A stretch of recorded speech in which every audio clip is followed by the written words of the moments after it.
श्रीमन्महागणाधिपतये नमः।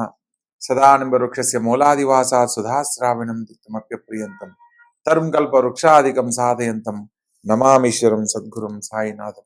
సాయినాథ పరబ్రహ్మణే నమః, విశ్వకర్మ పరబ్రహ్మణే నమః. ప్రతి ఒక్కరూ ప్రస్తుత కాలంలో కార్తీక మాసాన్ని విశేషంగా దీపారాధనతో స్వామివారిని ఆరాధిస్తూ విశేషమైన శుభ ఫలితాలు పొందుతూ ఉన్నారు. అటువంటి క్రమంలో ఈ నెల 20వ తారీఖు నాడు అమావాస్య, కార్తీక అమావాస్యగా పిలువబడే ఈ రోజు ప్రత్యేకంగా ఎవరైతే బ్రాహ్మణునికి దీపదానం చేసినా లేదా ప్రత్యేకంగా దేవాలయంలో దీపారాధన చేసి మనసులో ఉన్న కోరికను చెప్పుకున్నా పితృదేవతల యొక్క ఆశీస్సులు సంపూర్ణంగా లభించడమే కాకుండా వారి కుటుంబాలకు ధనకనక వస్తువాహనాలతో తొలతూగే జీవితం ఏర్పడుతుందనేది మనకు కార్తీక పురాణంలో కార్తీక దామోదర వ్రతం గురించి వివరించిన అంశాలలో ఎన్నో విధాలుగా తెలియజేయడం జరిగింది. అటువంటి విశేషమైన ఈ యొక్క మాసంలో నకార్తీక సమోమాస అంటారు. అంటే కార్తీక మాసాన్ని మించిన మాసం లేదు అని ఎలా అయితే మనకు గ్రంథాల్లో చెప్పబడిందో, ఈ యొక్క మాసంలో ఆరాధించే దేవతారాధన వల్ల విశేషమైన శుభ ఫలితాలు పొందడం జరుగుతుంది. అదేవిధంగా ప్రస్తుత కాలంలో కొన్ని గ్రహాలు సంచరిస్తున్న తరుణంలో ఏ రాసుల వారు ఎటువంటి శుభాశుభ ఫలితాలు పొందబోతున్నారో కూడా వివరంగా తెలుసుకుందాం.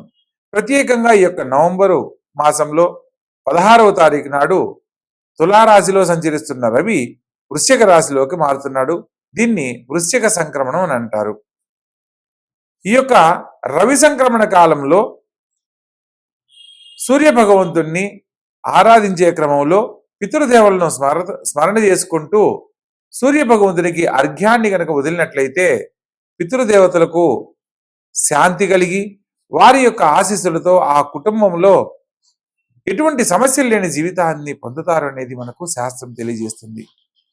ప్రత్యేకంగా ఒక్కొక్క రాసుల వారికి ఈ యొక్క గ్రహాల మార్పు వల్ల ఎటువంటి శుభాశుభ ఫలితాలు పొందబోతున్నారో తెలుసుకుందాం. ప్రత్యేకంగా గురువు కూడా ప్రస్తుతం నవంబరు 11వ తారీఖు నాటి నుంచి గురువు వక్రించి మిథునంలో సంచరిస్తున్నాడు. అదేవిధంగా బుధుడు నవంబర్ 23న వక్రించి తులారాశిలో సంచరిస్తూ, నవంబర్ 26న తులారాశిలో సంచరిస్తున్న శుక్రుడు వృశ్చిక రాశిలో సంచరించబోతున్నాడు.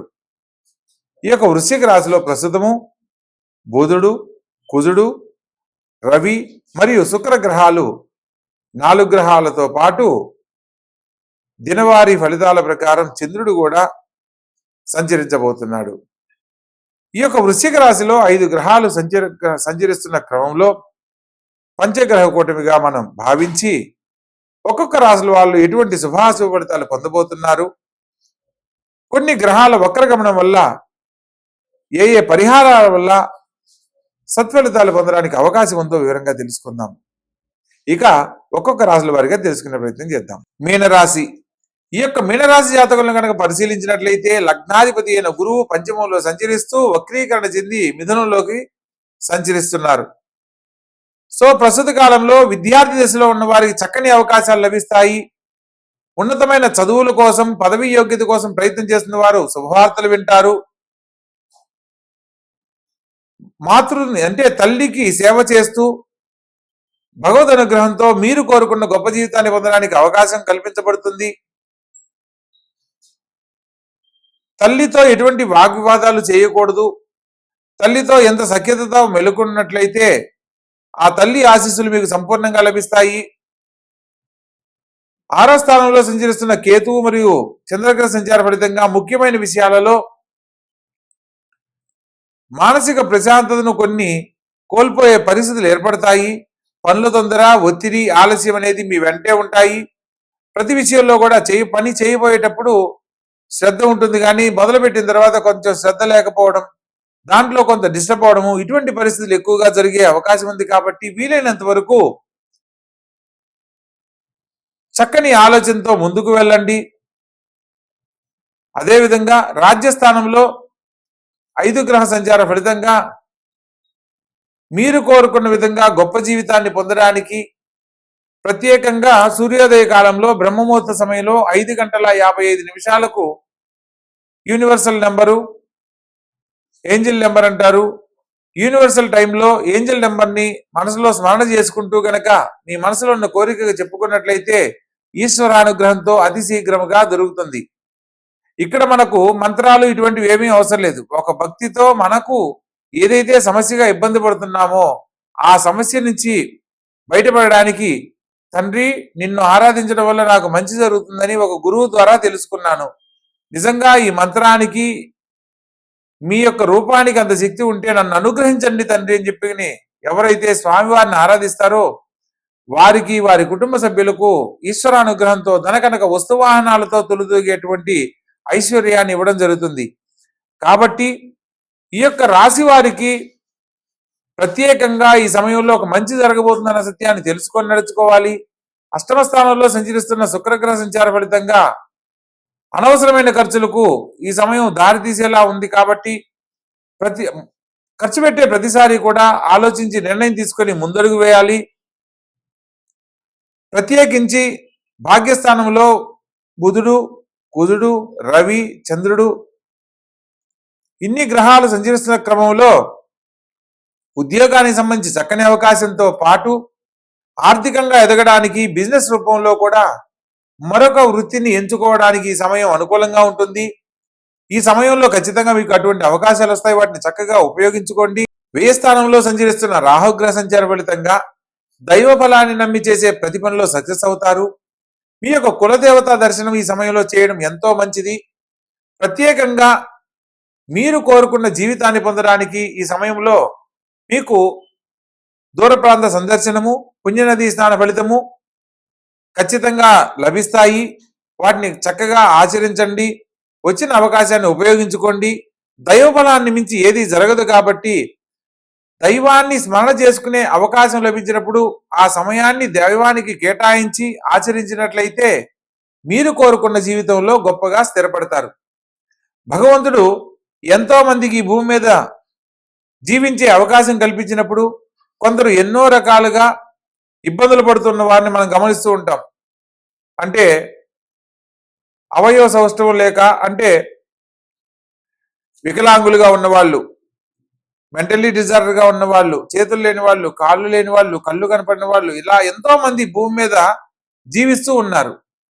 భగవంతుడు వాళ్ళకి ఇచ్చిన అవకాశంలో వాళ్ళే ఎన్నో రకాలుగా ప్రయత్నం చేస్తున్నప్పుడు భగవంతుడు మనకు ఒక మంచి కుటుంబాన్ని, మంచి శరీర పుష్టిని, ఉన్నతమైన జీవితాన్ని ఇచ్చినప్పుడు భగవంతుడు మన చేత ఏదో గొప్ప పని చేయించడానికి మనకి ఇటువంటి రూపాన్ని, అవకాశాన్ని కల్పించాడు. కాబట్టి దైవనామాన్ని స్మరణ చేసుకుంటూ చేసే ప్రతి పనిలో భగవంతుని అనుగ్రహంతో మనం అనుకున్న పనులు పూర్తి చేయడమే కాకుండా దైవ కార్యక్రమాల్లో పాల్గొంటూ ధర్మాన్ని కట్టుబడి ఆచరించే ప్రతి పని వల్ల మనము మరొకరికి ఆదర్శప్రాయం అవ్వడమే కాకుండా భగవంతుని అనుగ్రహంతో మన యొక్క చివరి నిమిషం వరకు ధనానికి, తిండికి, జీవన విధానానికి ఎటువంటి లోటు ఉండని జీవితాన్ని భగవంతుని అనుగ్రహంతో పొందడానికి అవకాశం ఉంది. కాబట్టి ఈ యొక్క మీనరాశి వాళ్ళు తెలుసుకున్న ప్రతి ఒక్క విషయాన్ని ఆచరించే ప్రయత్నం చేయండి.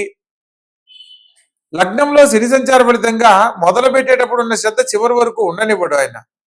అటువంటి సందర్భంలో మీరు ఈ పనిని నేను మాత్రమే పూర్తి చేయగలను, ఇది ఖచ్చితంగా నేనే చేయాలి, ఇది ఖచ్చితంగా నేను చేస్తాను, నేను ఏదైతే వృత్తిలో ఉన్నానో ఆ పనిలో నాకు ఒక మంచి గుర్తింపు లభిస్తుంది, నా యొక్క వృత్తిని, శ్రమను గుర్తించి నేను కోరుకున్న జీవితాన్ని నాకు సొంతం చేయడానికి భగవంతుని అనుగ్రహం నాకు ఎప్పుడూ తోడుంటుంది అనే విశ్వాసంతో ప్రతిరోజు మీరు లేవగానే ఈ యొక్క విషయాన్ని మనసులో స్మరణ చేసుకోండి.